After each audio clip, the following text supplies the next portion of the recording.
Assalamualaikum warahmatullahi wabarakatuh. Alhamdulillah wassalatu wassalamu ala nabiyina Muhammadin wa alihi wa sahbihi ajma'in. Amma ba'du. Ikhwani al-kiram, semoga Allah Subhanahu wa taala memberikan kebahagiaan bagi diri saya dan bagi Anda sekalian. Pada kesempatan yang berbahagia ini saya akan menyampaikan suatu kelezatan dan kenikmatan yang dirasakan oleh para anbiya, para rasul dan juga orang-orang yang saleh. Kelezatan apakah itu? Yaitu kelezatan memaafkan dan berlapang dada.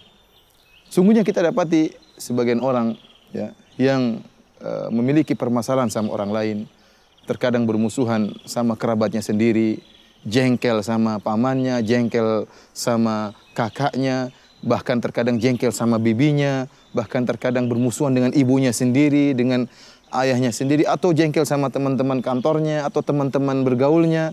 Sehingga orang-orang seperti ini dia tidak merasakan kelezatan. Buktinya apa? Tatkala dia ingin tidur, dia sulit untuk bisa tidur. Bahkan dia berusaha untuk tidur, tapi apa? Kejengkelan menyerang hatinya.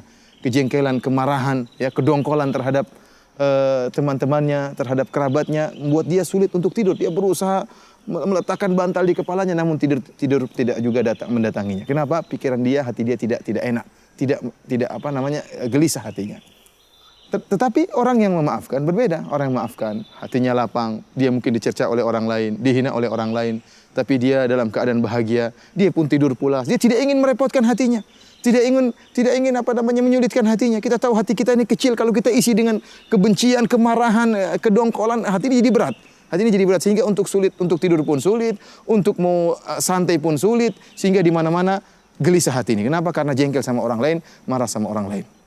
Lihatlah bagaimana anbiya, bagaimana para rasul, musuh mereka begitu banyak, ya. Bagaimana orang-orang soleh, betapa banyak orang yang jengkel sama mereka. Akan tapi subhanallah, ya, mereka mudah memaafkan. Sehingga mereka bisa menemukan kelezatan, ya, memaafkan dan kelezatan berlapang dada. Lihatlah bagaimana Nabiullah Yusuf alaihissalam, ya, Nabiullah Yusuf alaihissalam, bagaimana sifat memaafkan yang luar biasa. Yusuf alaihissalam dipisahkan oleh kakak-kakaknya atau saudara-saudaranya membuang Nabi Yusuf alaihissalam dalam sumur. Padahal Nabi Yusuf tatkala itu masih kecil, dipisahkan dari ayahnya. Imam Ibnu Katsir rahimahullah menyebutkan berapa lama Nabi Yusuf dipisahkan dari ayah yang sangat dia cintai. Ada ulama yang mengatakan 20 tahun atau 23 tahun, ada yang mengatakan 40 tahun. Dijauhkan dari ayahnya sementara dia masih kecil. Ini merupakan perkara yang sangat menjengkelkan. Kemudian akhirnya dijual menjadi seorang budak dan seterusnya sampai akhirnya Nabi Yusuf alaihissalam dengan hikmat Allah menjadi seorang al-aziz, seorang menteri yang terkenal di negeri Mesir. Sehingga akhirnya cerita pun berlanjut akhirnya Nabi Yusuf alaihissalam mendatangkan keluarganya ke negeri Mesir dan dimuliakan oleh Nabi Yusuf alaihissalam. Kemudian saudara-saudaranya pun mengatakan, laqad atharakallahu alaina, wahai Yusuf alaihissalam, sungguhnya Allah telah memberikan kenikmatan kepada engkau. Namun Nabi Yusuf alaihissalam sama sekali tidak marah kepada saudara-saudaranya. Bahkan dia mengatakan, la tathriba alaikumul yaum yaghfirullahu lakum. Subhanallah, lihat perkataan Nabi Yusuf alaihissalam. Tidak ada celaan bagi kalian wahai saudara-saudaraku. Yaghfirullahu lakum, semoga Allah mengampuni dosa-dosa kalian. Bukan hanya memaafkan, bahkan Nabi Yusuf alaihissalam mendoakan saudara-saudaranya agar diampuni oleh Allah Subhanahu wa taala. Padahal telah dipisahkan dari ayahnya, ya, dengan waktu yang begitu lama. Namun kelapangan hati Nabi Yusuf alaihissalam dan Nabi Yusuf merasakan kelezatan memaafkan dan kelezatan berlapang dada. Lihatlah juga Nabi Muhammad sallallahu alaihi wasallam. Bayangkan bagaimana jengkelnya orang-orang kafir Quraisy terhadap Nabi Muhammad sallallahu alaihi wasallam. Dan lihat kezaliman yang telah mereka lakukan kepada Nabi Muhammad sallallahu alaihi wasallam. Dikeluarkan dari kampungnya, dari kota Mekah, ya. Dikeluarkan, harus meninggalkan sanak keluarga, harus meninggalkan tanah kelahirannya. Tanah kelahiran yang sangat dicintai oleh Nabi sallallahu alaihi wasallam. Kemudian dilarang untuk bisa berumrah, dilarang untuk berhaji. Ya, Rasulullah sallallahu alaihi wasallam diusir, akhirnya harus berhijrah ke kota Madinah. Kemudian 8 tahun berikutnya Rasulullah SAW kembali, atau berapa tahun berikutnya Rasulullah SAW kembali menyerang orang-orang Mekah dari Madinah, kemudian datang ke Mekah untuk menaklukkan kembali tanah kelahirannya, kota Mekah. Dan tatkala itu orang-orang kafir musyrikin Quraisy pun merasa takut kepada Nabi sallallahu alaihi wasallam. Sebagian menyangka bahwasanya Nabi akan melampiaskan dendamnya dan akan bunuh mereka. Tetapi kemudian Rasulullah SAW bertanya kepada mereka, "Apa yang kalian sangka akan aku lakukan kepada kalian?" Maka orang-orang kafir Quraisy mengatakan, akhun karim, ibnu akhin karim, engkau adalah seorang yang mulia, anaknya seorang yang mulia. Mereka puji Nabi sallallahu alaihi wasallam. Maka Nabi mengatakan, aku tidak berkata kepada kalian kecuali kama qala akhi Yusuf, sebagaimana perkataan saudaraku Yusuf, la tathriba alaikum yaghfirullahu lakum. Tidak ada celaan bagi kalian. Semoga Allah mengampuni dosa-dosa kalian. Subhanallah, Nabi sallallahu alaihi wasallam sama sekali tidak mencela, memaafkan langsung terhadap orang-orang musyrikin Arab tersebut. Bahkan Nabi sallallahu alaihi wasallam mengatakan, semoga Allah mengampuni kalian. Tidak bisa orang melakukan demikian kecuali mengetahui dan pernah merasakan lezatnya memaafkan, lezatnya berlapang dada. Lihatlah bagaimana kisah seorang nabi yang pernah diriwayatkan oleh Nabi sallallahu alaihi wasallam. Kata Nabi sallallahu alaihi wasallam, wahwa tentang seorang nabi admauhu, kaumnya membuat wajahnya berdarah. Kemudian kata Nabi sallallahu alaihi wasallam, wahwa yamsahud dam, dan dia an wajhi, kemudian dia menghapuskan atau mengusap darah dari wajahnya. Kemudian dia berkata, Rabbighfirli qaumi fa innahum la ya'lamun. Ya Allah, ampunilah kaumku, sungguhnya mereka tidak paham. Dia bukan cuma memaafkan kaumnya yang telah melukainya, bahkan dia berdoa kepada Allah agar Allah mengampuni kaumnya. Dan beliau bahkan dia mendatangkan uzur bagi kaumnya. Ya Allah, mereka melakukan demikian karena tidak mengerti. Luar biasa bagaimana kelapangan dada para anbiya dan para rasul. Oleh karenanya ikhwani fillah azanillahu wa iyyakum, Allah Subhanahu wa taala telah memerintahkan kita untuk menghilangkan rasa dongkol, rasa hasad, rasa dengki dari hati kita terhadap sama kaum muslimin.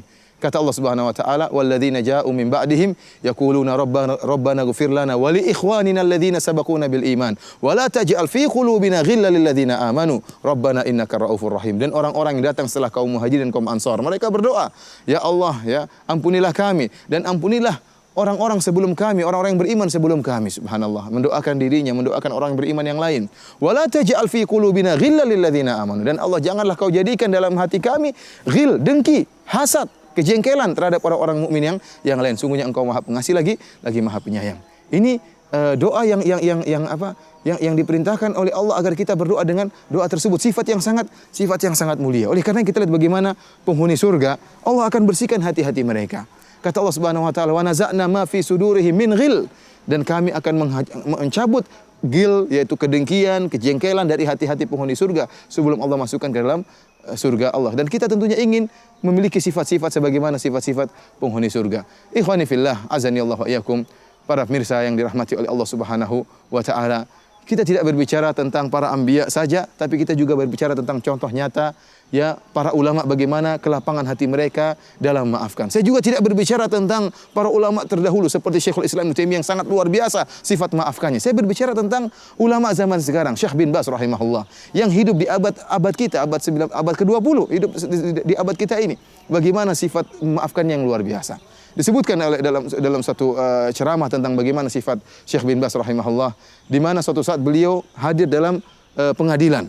Tatkala itu ada seorang pemuda yang dihukum oleh pengadilan dengan hukuman yang buruk. Maka pemuda ini pun mencela Syekh bin Baz, memaki-maki Syekh bin Baz. Ya, sementara di depan pengadilan, di depan orang banyak, Syekh bin Baz dimaki-maki. Akhirnya salah seorang tentara askar, ya, melihat memandang ke Syekh bin Baz. Begitu kalau Syekh bin Baz memberi perintah untuk melakukan sesuatu terhadap orang ini, maka akan dia lakukan. Ternyata tatkala dia melihat Syekh bin Baz hanya menundukkan pandangannya. Kemudian Syekh bin Baz rahimahullah hanya mengatakan Allahumma ghfirli, astaghfirullah, Allahumma shalli ala Muhammad. Dia hanya berzikir kepada Allah Subhanahu wa taala tatkala dicela dan dimaki-maki oleh pemuda tersebut. Qadarullah, selesai acara pengadilan. 4 hari berikutnya, qadarullah, ternyata pemuda ini, ya, meninggal dunia. Pemuda yang tadi mencela dan maki-maki Syekh bin Baz meninggal dunia. Akhirnya tatkala akan disolatkan dan imam sudah maju ingin menyolatkan pemuda ini, tiba-tiba ada yang melaporkan, pemuda ini 4 hari yang lalu mencaci maki Syekh bin Baz rahimahullah. Maka akhirnya imam tidak mau mensolatkan orang ini. Kenapa? Orang ini mencaci maki Syekh bin Baz. Akhirnya dikuburkan, mungkin yang menyolatkan hanya keluarganya, sementara imam kampung tidak mau menyolatkan dia. 3 bulan berikutnya, ya, sampailah kabar kepada Syekh bin Baz tentang kisah pemuda tadi. Maka Syekh bin Baz pun kaget mendengar cerita tersebut.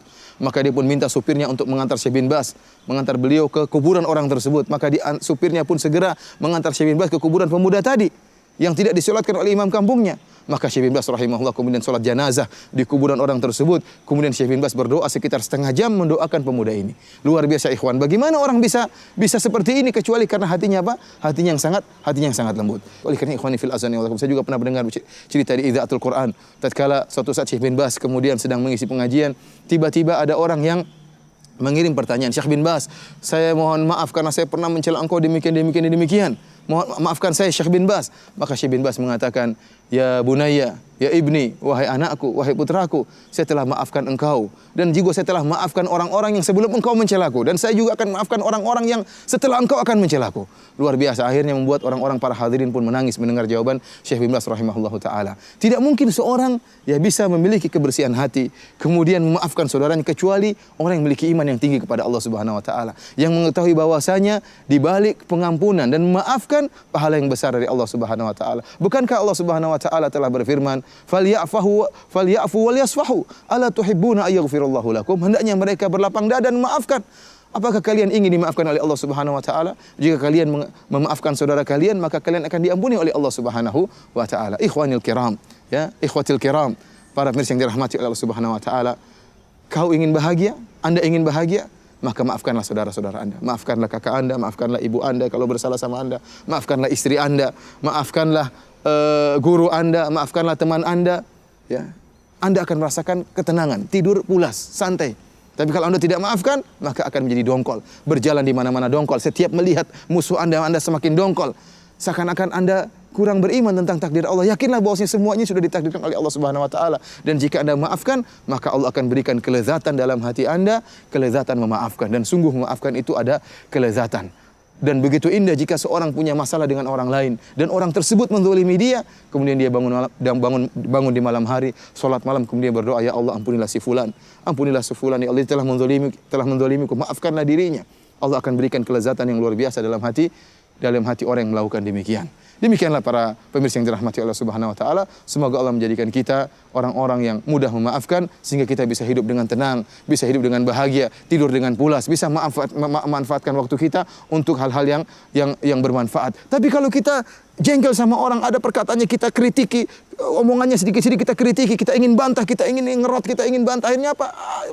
Pusing dada kita ini, jantung kita ini apa? Sempit, hati dada kita sempit, dan ternyata kita tidak bisa melampiaskan kemarahan kita. Orang tersebut yang kita marahin terkadang santai-santai saja, tidak ada musibah yang menimpanya. Oleh karenanya tatkala kita maafkan, maka kebahagiaan yang akan kita rasakan. Wallahu ta'ala alam bisawab. Semoga Allah menjadikan kita orang-orang yang berbahagia. Assalamualaikum warahmatullahi wabarakatuh.